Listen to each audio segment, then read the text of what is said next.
Inside Out. Right, kale nkwanza ku the Inside Out nga bulijjo ku mukutu gwaffe guno ne leero ndine Samuel Walter Lubega Mukaaku, politician, political analyst, mukwano gwammwe. Waliwo eyangambye nangamba muyanga gwe muba mukola program ng'onywayo kacaayi Mukaaku tomuwa kacaayi. That's not African. I know it is not African. Ebintu by'omu kibuga bano batuga nti Abaganda batuga nti tekubadde iyo unless they change the saying. Asanga tekuliye, but we take note. Very soon Mr. Mukaaku will be having a cup of coffee as we talk. Today, njagala mwe Mukaaku era nga bulijjo akwate ku nsonga ssatu nnya ennene. Nsanyuka nnyo nti waliwo abayiga, waliwo abaweza responses nga ziri inquisitive, nga babuuza kuyiga na kumanya. Naye bayo bannaffe abavuma. Kintu ky'okuvuma ekyo tujja kyogerako olunaku lwakyo. Nalabye nga waliwo wekibakutteko bulijjo bwe twogera nti balooza nti bavuma bannabyabufuzi bokka, but abalamuuji be waffe balina olugero nti omuyigo gukubira omaaho oguba guli omu nsonda toseka.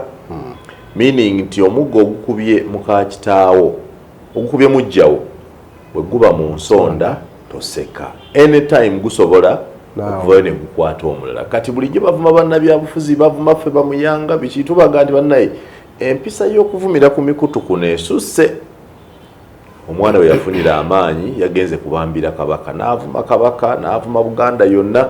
Kati buli omu n'alyoka agolokoka nga no kino kisusse. No, tekisusse ku kabaka yekka, naffe abala n'abannabyabufuzi n'abalala bonna abavumibwa.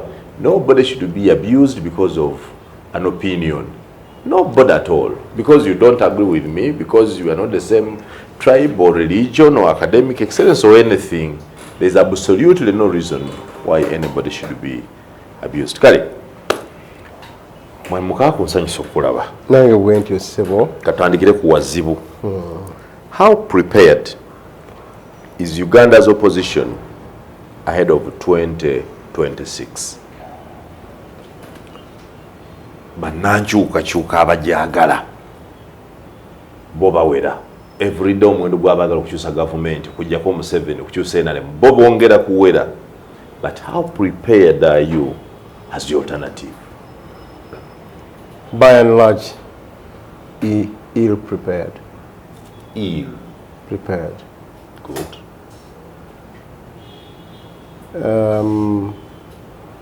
Ebiseera si byewala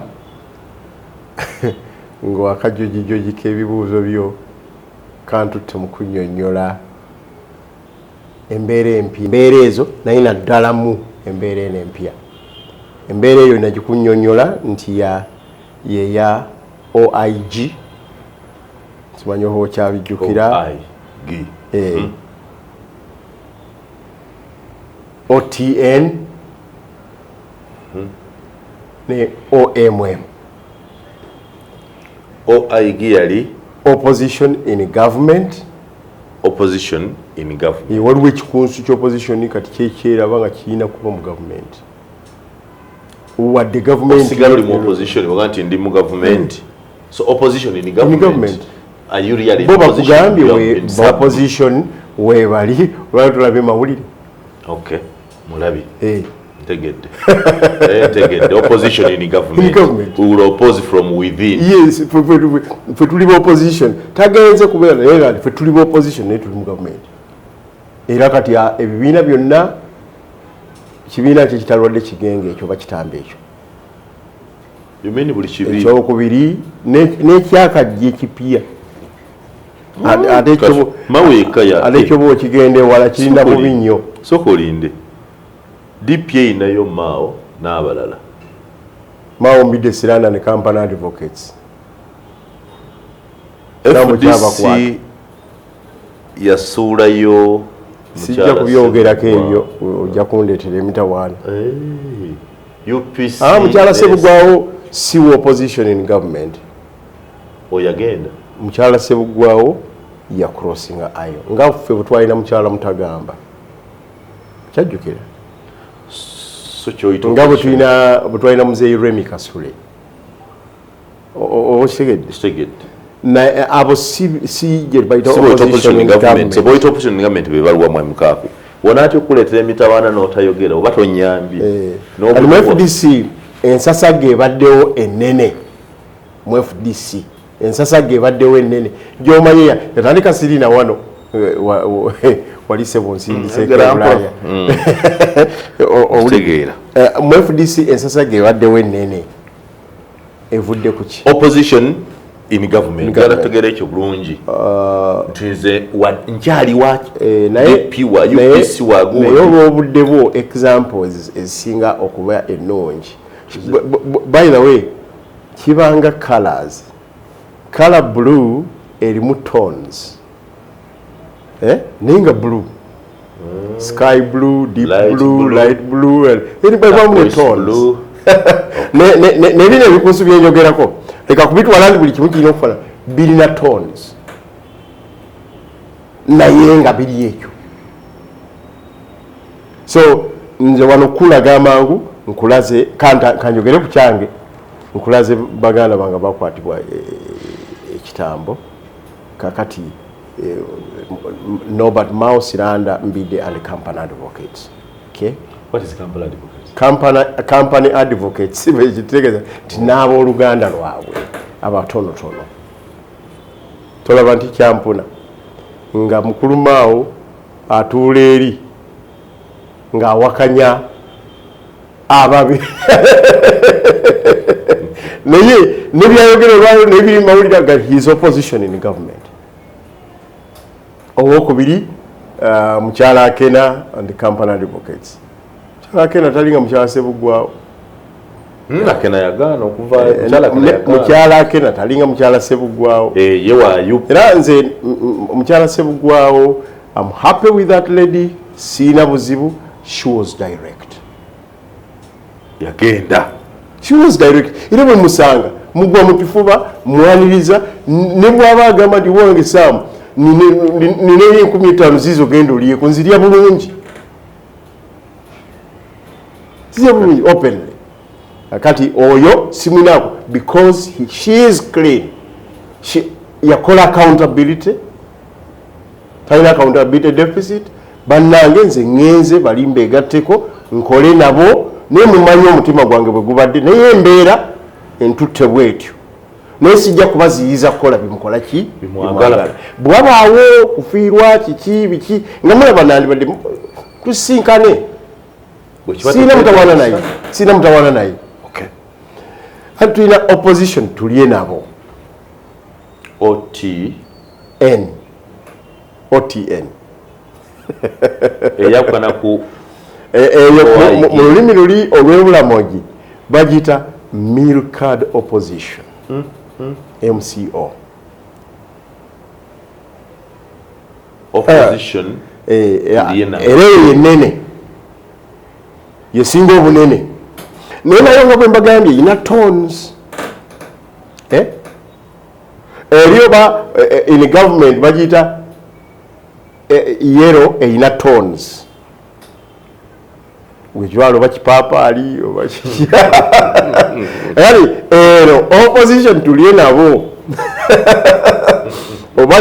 oba yo ya blue namanya lina deep blue sky blue ani paka lujja very light blue nene saati bagiyita ya blue songa erimu n'obuddugavu slight blue songa erimu n'obuddugavu kali opposition tulye nabo ate yeeyo nene nakugamba wano nti balina bye bafaanaganyamu ne opposition in government philosophy yemu the philosophy is the same naye distance gye batambudde mu lugendo lw'okubeera n'abalina okulya nabo yeyawukana so ne wandi badde batambudde distance yemu nga Rift Valley bolaba bwetambula oyinza okuba ku step enoda naye ng'okyali mu Rift Valley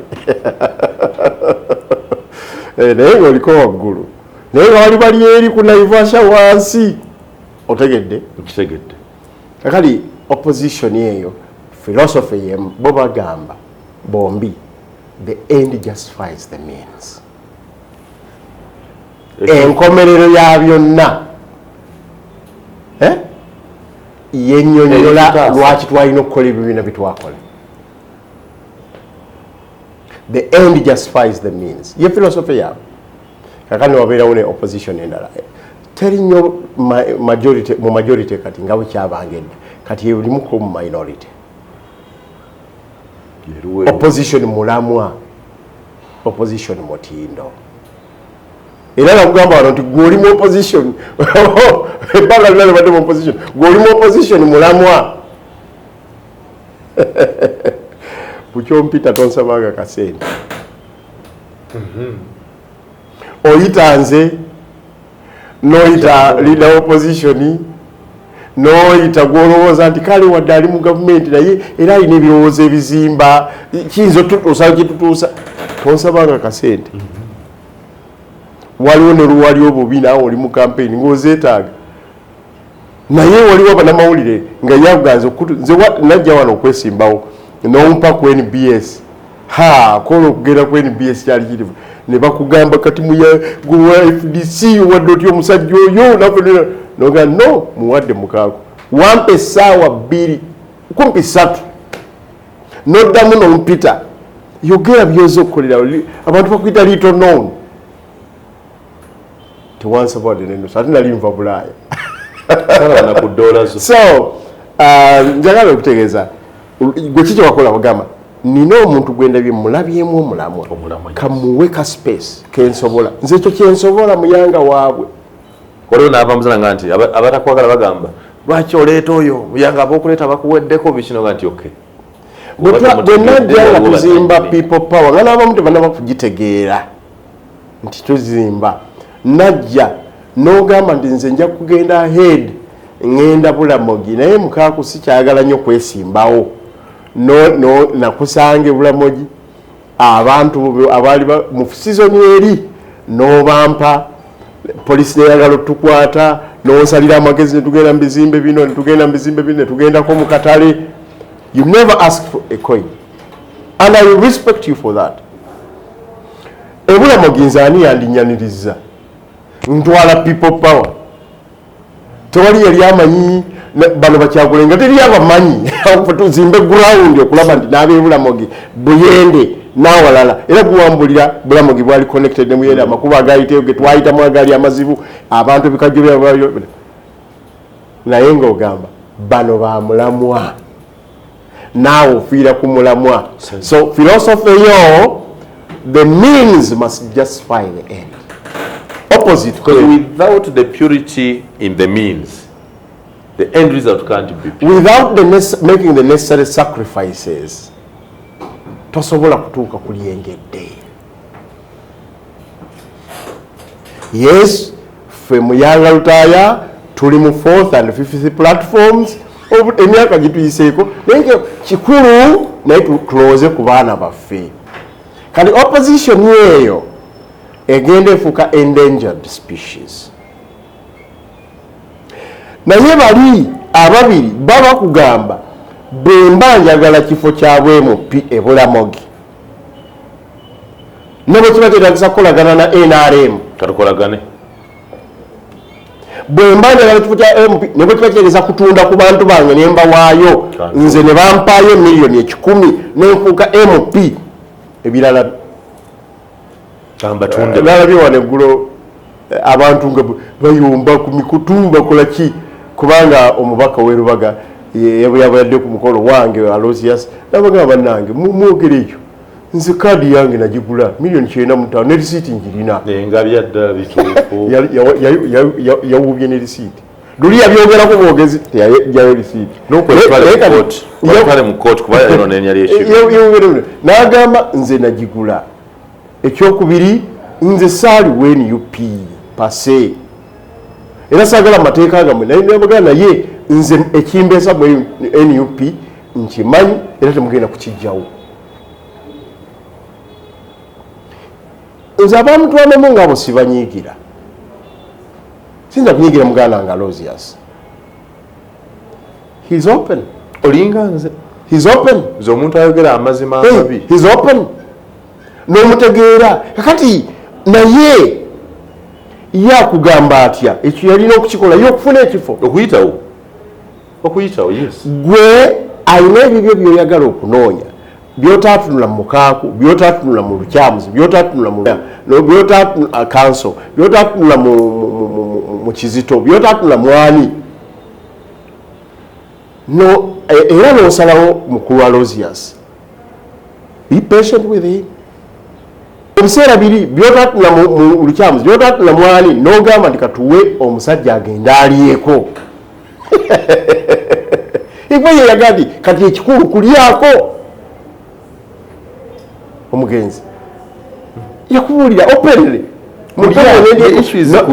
omusolo gwo ogw'emyaka 5 n'ogusacrificinga oba bakugyeko mmeka omusaala gwo abaana bw'onoobasomesa amalwaliro bw'onoobe emyala enguudo biki tewamubuuza ebyo wamugamba bugambi ogambye ogenda olyeko emyaka 5 genda nze oba omwana wange tasoma negwe genda saagala byakunjogerera saagala byakunwanira ku musolo saagala ku ebyo genda olye kakati naawe obayinze mu end justifies the means kale no eyo opposition we are removing a dictator naye wekiba nti kusooka kufuna kifo eyo opposition ate toni zingawe gaza njawulo wemunaba mubomba nyino gati omusajja gundi naye yakugamba nze nina okusooka okubeerawo nina okusooka okufuna ekifo nze nina okusooka okufuna emmotoka ya parliament era bwatuuka mu parliament nagandi nsooka kulaba musaala gwange bwe gulinya nsooka kulaba motoka yange bwe linya nsooka kukola bwe oba bwatuuka ku kulembeze bwomwana nsooka kunoonya motoka ya bullet proof nsooka kuwasa nsooka genda mu firimu nsooka genda kuzina mazina tomunenya kubanga ye akugamba nti opposition tulye nabo bwatuuka mu parliament nazimba apartments nakola ki ye kyasookeddeko bwatuuka mukulembeze oba mukulembeze wa kibiina walina secretariat nasooka wabanne ono nazimba wali ono nawasa ono nazina amazina gundi ono nagula emmotoka eziriko ezitunudde bweziti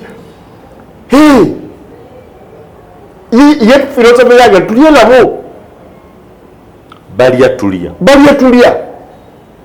oba removing a dictator as a main mission egira ekyawummudeko egira ewummulako kakati bannange ekyo tukimanye nti we are going to live with it bwe tuba tukyali mu lutalo lw'okwenunula bayige buyizi omanye role gye basobola okuzannya era nakugamba wano nti kiringa bw'okola kyetuyita concrete akolebwa emisumaali oba ebyuma emitayimbwa akolebwa seminti omusenyu akolebwa seminti akolebwa amayinja akolebwa kati gwolina okumanya naye nomanya nti nibwemba njagala okuzimba kalina ya Raja Chambers nawe namala emyaka n'ebyeya nga ndeeta jinja kujinja nga nteekako naye nga seminti taliiwo you'll never get it nawe nayiwa omusenyu gwenkana tipa obukadde bubiri you never get it okutuusa nga ogaseemu seminti ati kankuwa ekyokulabirako opposition in government role ki gyesobola okuwa basibye Muyanga Lutaaya waliwo minister wa justice and constitutional affairs abadde abuziddwawo talabikako awo nsobola okugenda nemuga nti owaayo wadde olina abasajja ng'ekitongole kyo kiri ekya human rights kirabika kimanyi naye kisirise busirisi kiŋŋambireko kubanga Muyanga Lutaaya tumwetaaga nnyo mulamu oyo tumwetaaga nnyo he can play role omanyi n'okusiba ekiwaani nagala nakyo kyafuuka kizibu okusiba ekiwaani kutimba bbula wati yatimba bbula nga ddala opposition ekyo bwe kikyasobola okukikolako kutwala ddoboozi ku cabinet mu cabinet nayogera ku bintu ebitandiyogereddwako mu cabinet yandibadde akisobola opposition in government naye kyotasobola kukola kwe kutuula naye mu planning ogenda okola olulumba ati gwe guba muzindaalo gweri gwina collective responsibility oli gwogamba dictator gwoyogerako removing a dictator oba otudde naye wano ku mmeeza era ne opposition tulye nabo nayo bweri kubanga banya philosophy ye agoba mmotoka ye agoba byanfuna ye agoba bino otudde naye mu planning bw'anabeera nga bamugenda nti wise abasajja abo bamuyanga nga babi nnyo naye singa otuyamba n'otubuulira webali ne tujja tubatwala mu kolokoonyo wa safe house tujja kuwaayo $5,000,000 anaakuleka kubanga okimanyi naawe philosophy tulya nabo hataano bagampadde kasi abo babiri bokka bempaddeyo simanyi okitegedde abo babiri bokka bempaddeyo kasaawa nekirala kiringa ekigenda mu maaso kale nno we are ill prepared kubanga number one we have spent tumaze emyaka 3 kati tugenda n'ekitundu tukyakuŋŋaanya sente z'emmotoka empiira eminene tukyakuŋŋaanya bulletproof ezitagenda kukola mulimu gwa ground kulimuvinga dictator tukyalinnya nnyonyi ku nnyonyi okugenda okucyakala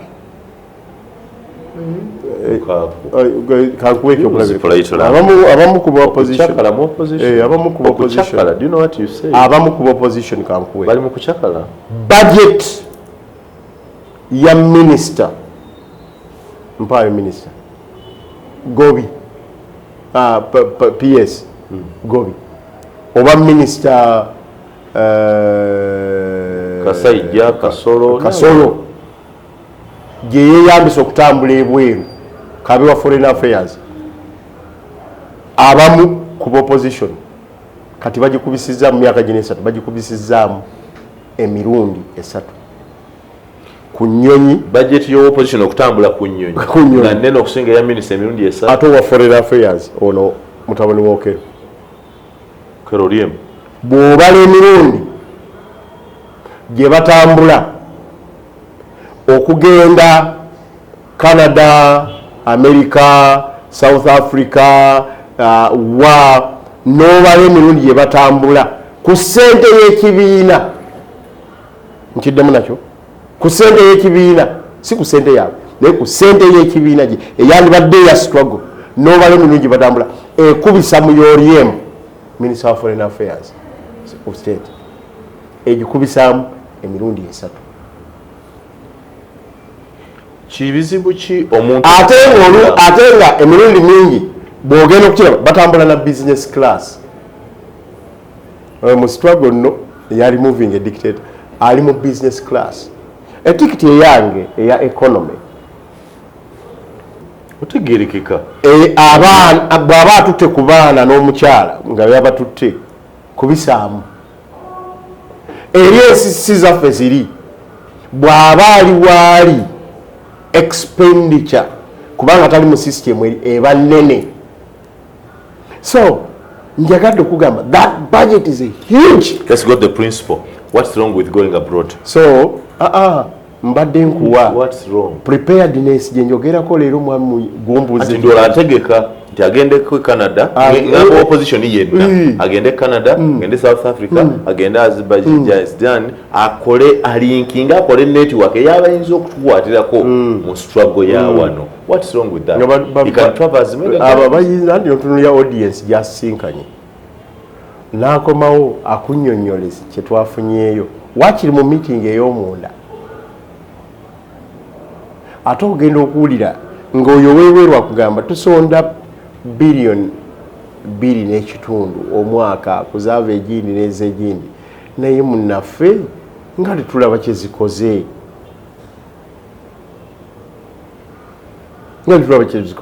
kakati we have spent 3 years okutuuka okulwanirira Kibalama n'abalala be baali basiba mu 2019 kyatwalidde emyaka 4 tulyoke tuboogereko naye agenda eyasooka yali eri kakali mbuulira mu myaka gino 2 maama wange Gomba anaaba ategedde n'olutalo lumuliko mu myaka gino 2 egisigaddeyo ate nga kumpi obala gumu okutuuka ku kalulu kennyini oyagala kuntegeeza nti structure z'ewaffe e Butambala e Mawokota zikoleddwa ziziddwamu amaanyi mangi okulwana olutalo lwa removing a dictator. Dictator abalemye. So we are ill prepared. Yes. Naye ebintu ebinene ebyandikoleddwako. Twandibadde kati twatandika with nothing nga bwojjukira 2016 2017 okutuuka mu 2019 twazimba that robust infrastructure ya people power now you are contributing in 2 years 3 years twazimba that robust buli munagandika okutegeera ne baleeta emundu mu Arua ne tuzovercominga. Tulinawo lessons zetwayiga. Tuyinza okugamba olwaleero nti infrastructure eyo tugikoze. Ekyokubiri, electoral political constitutional reforms tuzikozeeko ki? Muzogerako ddi? Awareness, civic awareness eri abantu abateeka okulwana olutalo luno tubayambye tutya? Mubasomesa ddi? This one I'm asking you. Because the preparation ebyo ebintu ebinene twandibadde tukolako focus. Naye omutawaana tuli mu mazina bero bottom n'ebirala. Let me tell you. First of all, as I'll indict you the opposition. And you are right. Okimanyi nti abantu abasinga kati be tuli nabo mu opposition tebategeera kyemuliko. Omulimu gw'okusomesa abantu benga to defining opposition together. Parameters, focus, desires, ambition, destiny. Gubalemye. Nze wanyi mbeera clean to account kugambye bwambuuziza muli prepared kyenkana nga tuli ill prepared. Ngambye tu sigambye bali tu tuli ill prepared. Tetwetegese Mukaaku sikoze.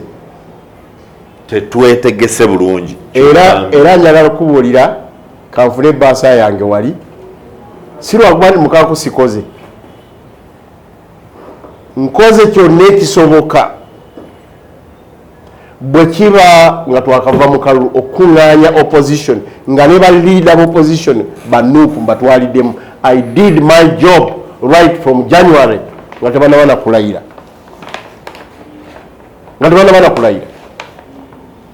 Ekyokubiri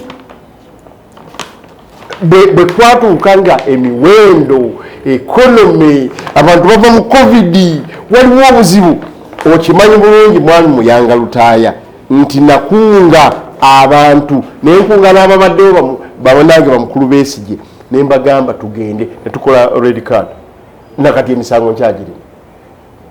Naye ne bwekuwanguya amangu okutuuka olwali ntambudde ne Bulaaya nzizeeyo mu mbeera enzibu to try and okugamba bannaffe reorient the diaspora ate era nkyakikola naye nga ngenda mu mpolampola. Ekyokubiri wano kati juzi twabadde ku Africana, juzi twabadde ku population ezitokomoka almost million 50 olw'embeera y'occupational hazards.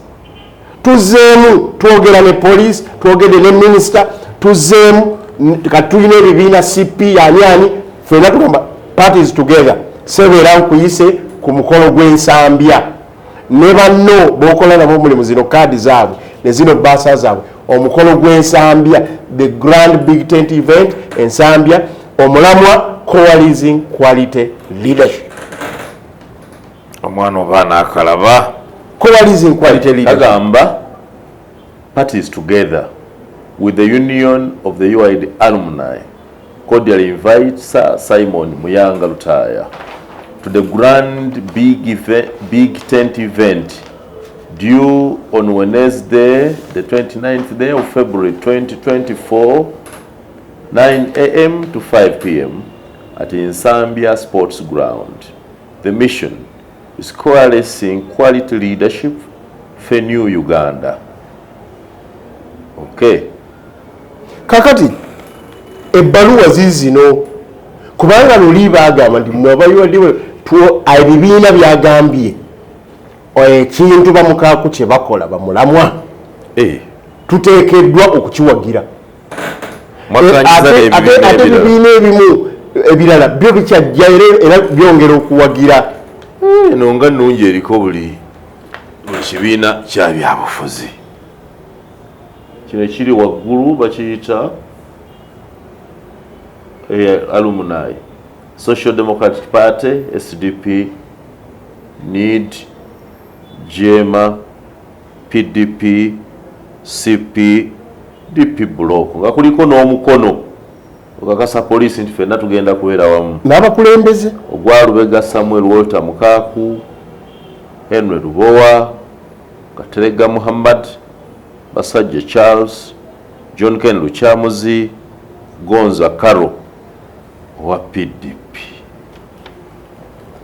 Ebbaluwa eyo nga tutegeeza poliisi nti okuteesa ku nsonga za transition okulaba nti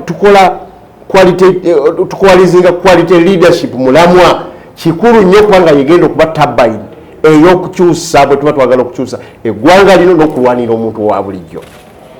Revised program of the Big Tent event Kampala wa Kisonga 13 Desemba yaggwa Guleta Masaka gye bayimiriza kati neteekebwa nga 29 lwe lwokuna olujja Guleta Masaka nga 28 ogwokusatu mwezi gumu ogunayitawo Ebunyoro nga 25 ogwokuna Hoima Guleta Luwero nga 16 ogwokutaano Wobulenzi West Nile nga 2 ogwomukaaga Arua Guleta Mpigi nga 18 ogwomusanvu Buwama Busoga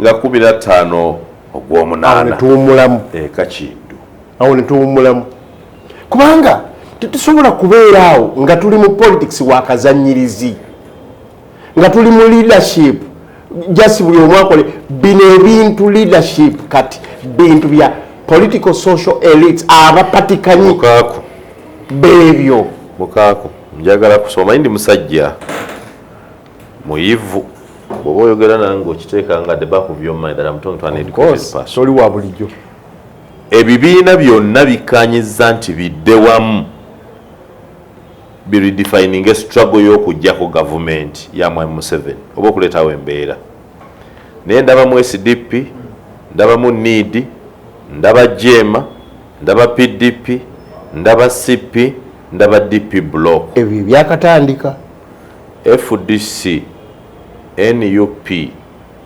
UPC byo biruwa bijja jukira bwe twali ku Africana aba UPC baaliwo naye nze sitwala muntu for granted and I don't conscript sikaka njogera bwogezi n'abantu akkiriza nakkiriza jukira bwe twali tuzimba people power jukira batuzere baga mwerero basajja batu naye twamaliriza ekisiira kikoze ekikize twakola UID gwe gye walimu obulungi kwogera n'abantu twamaliza ne UPCZ n'abalanga bazze nina okukkiriza nti ne wannaffe kababe bannuupu ba ANT ne FDC bajja kutuuka ekiseera bajje Mukaaku era bwe twali ku Africana bamwejuke si ba DP njagala tugende mpola bamwejuke si ba DP abaaliyo bakajinda ba Roland si ba DP si ba CP si ba NED we recognize that naye mu kiseera kino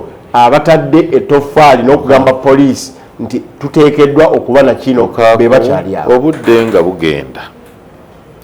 Do you think bannayuganda basiru bawumba tuutu okugobereranga buli kiseera katandikire ku nze nakugoberera ne tuyingira people power ne tuzimba people power nenkubuuza Mukaaku nga tuli ku highway hotel Ejjinja kyetuzimba kigenda kuba kibiina kya byabufuzi oba nedda nonzira muno nga nti muyanga twakizudde nti ebibiina by'obufuzi single handedly tebisobola kuleetawo nkyukakyuka tuzimba kati ekisinde ekya ffenna naye nga nsijja kuva mu FDC naye nga siina buzibu sigala mu FDC naye tuzimba ekintu ekyamu to galvanize the power of the people ne tuzimba people power together olwaleero kati twala nze ng'abalala abakuwuliriza ku luli ng'otumobilizinga. Do you have the moral authority you to remobilize us? What was the young people power? Are you aware? Nasigala mu people power. I am a member of the people power. Naye saayingira NUP. Kyokka ng'ekigenda kulabulirawo nti kasitona tujja mu people power, not full ekibiina. You'll have change the struggle. Do you still have the moral authority to remobilize us? Kaadi ngifunye. Naye nkyasobola okujja okuwuliriza. Ojja kujja mwami muyange. Nga noonya ki? Kikino ekisooka ng'onoonya ki? Kubanga ekizibu kye twali twolekezza obwanga tekirinavaawo kyeyongera kukula olwa abasibi b'ekiwaani n'abasazi b'ensawo. So yo people power gye twakuwa ku luli eruwa? People power ekirungi ogyogeddeko weeri. Yes. Ate n'ogamba tewayingira Nuupu. Ne Mukaaku saayingira Nuupu okimanyi. So abo abatusala ensawo mu koozi ennene be balina okunnyonnyola ekyo. Naye nze ne muyange abakyaliwo tukyalina yo moral authority okugamba nti no, agenda gye twaliko was derailed, yakubwa busu n'abantu abeeyagaliza bali benyinyezeddeko eri. Naye olw'okuba tukyali mu nsi eno ate tunazaalayo bapya ate n'ekizibu kikyaliwo tetukoowa eringa njala gye nakuwa ewanyingizaamu eruwa.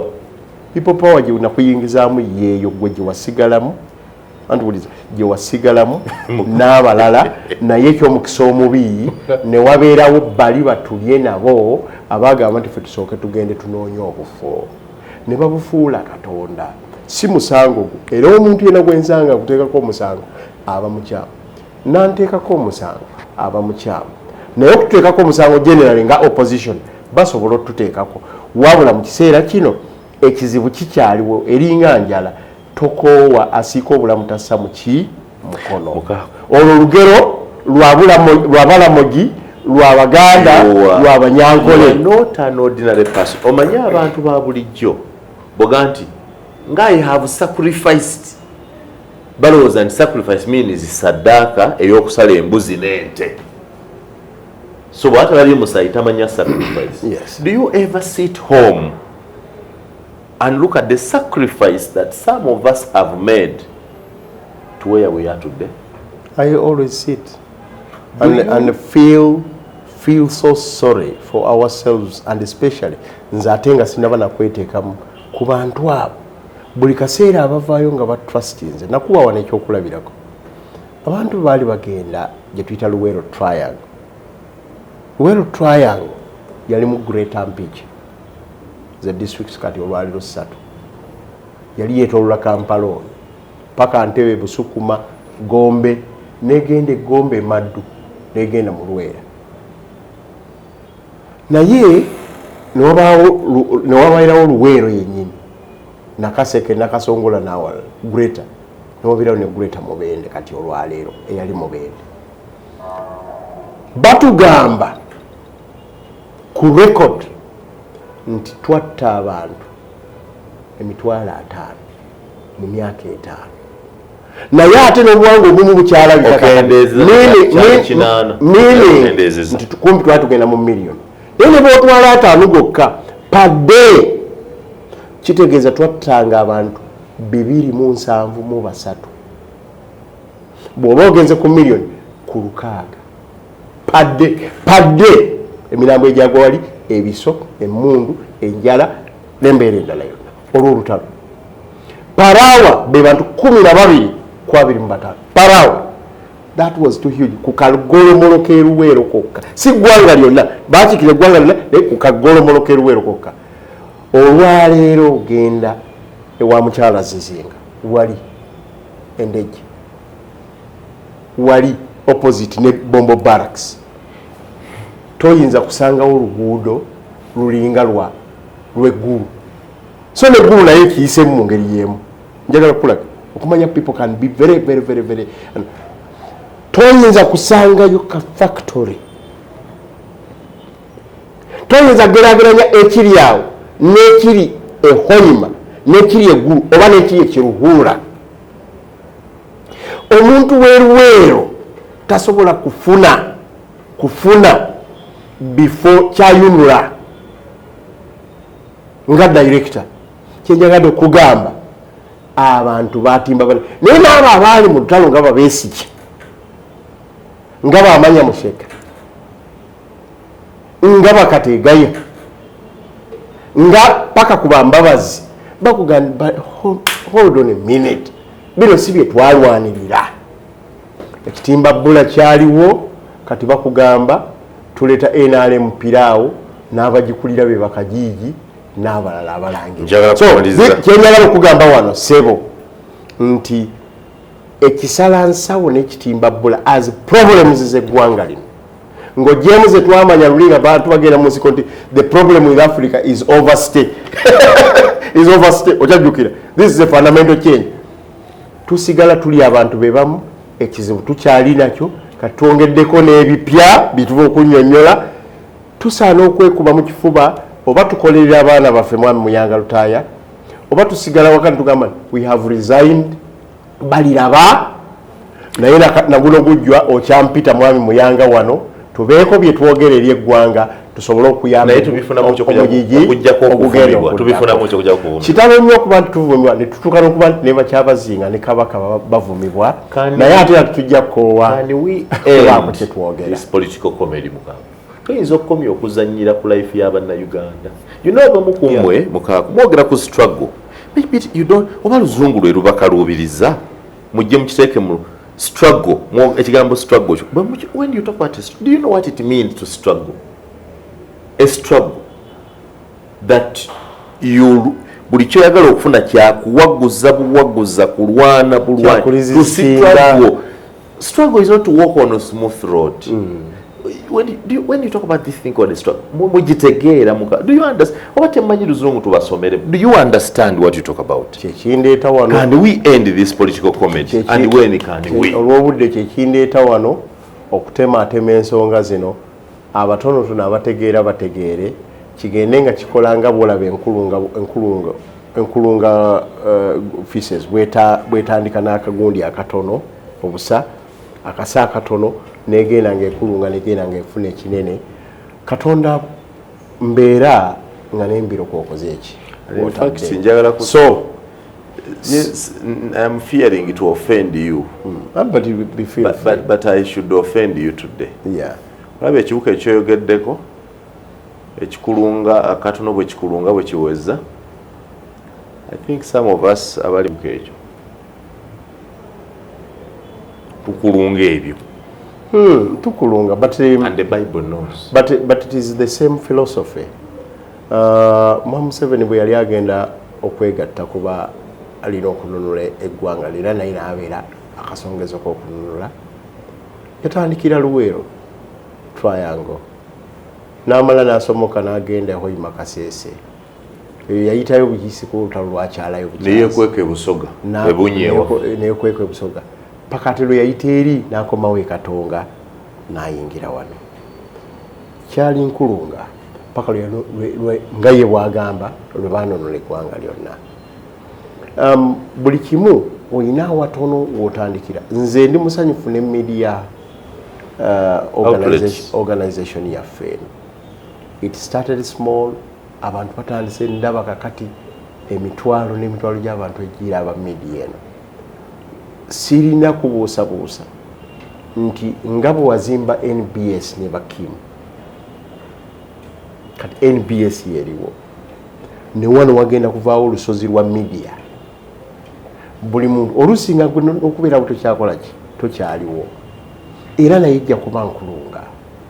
Start small n'abantu abatono. Ekulunga si kyekizibu Mukaaku naye okulunga ki ekiwuka ekyogerako abasoga bakita ekisenda mazzi ng'okulunga bayinza okulunga n'abakola buddadizi ana bakulunga nomati kati akulunga ka buddadizi ffe tukulunga ki raw material onde musajja what is it that we are doing omugo bayita Gaddafi yagamba nti listen and listen to the nonsense.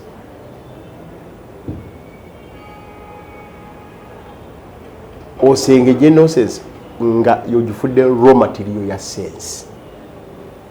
Aren't you tired yourself? I am fatigued. Not tired? But not tired. I will only retire nga ngenze mu grave. Oba nga amagumba gamenyese. You are not tired? Nazar. Nina abaana bange abamuyanga. Abamu bakyalina mu secondary schools. Abalala bamaze university. Ate nabo bazaala. Mukaaku. Sisobola kukoowa. I am tired. Sisobola kukoowa. I am tired. Oli tired. Naye ate ekibi. Ekirungi kyo kiri kimu. Ni bwe nakusanga ebulamu wagamba you are tired. Nali simanyi onookomawo mu Kampala and start nakula biba bana abagundi abababa TV ennene ez'enjawulo nga zikwetaaga zaagala obeere managing director. Philosophy yo gwali tired. Ngegamba no kambeere kantandika ekintu ekitono naye nga vision yange this time round tegenda kubeera hijacked n'abantu abalowooza okufuna amaki amangu. So oli omu kubakooye oli omu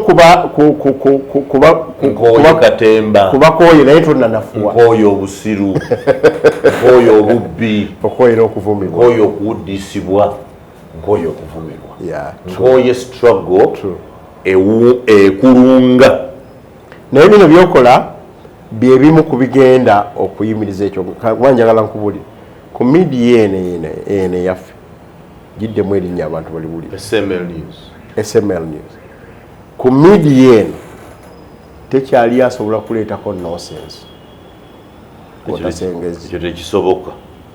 Labye otandise okuzimba enzigi. Si kiddukiro ky'aboonoonyi. Otandise okuzimba amagigi. Si kya buli omuntu tukola ssente buli alina ebyobusiru aleete. Ku bavumi, ku baki ebyo byokooye. Ebyo byokooye. So you were doing well. Yes, okooye naye tonnanafuwa. Inside Out ne Samuel Lubega Mukaaku erali bwetyo wegenze. Nze Simon Muyanga Lutaaya.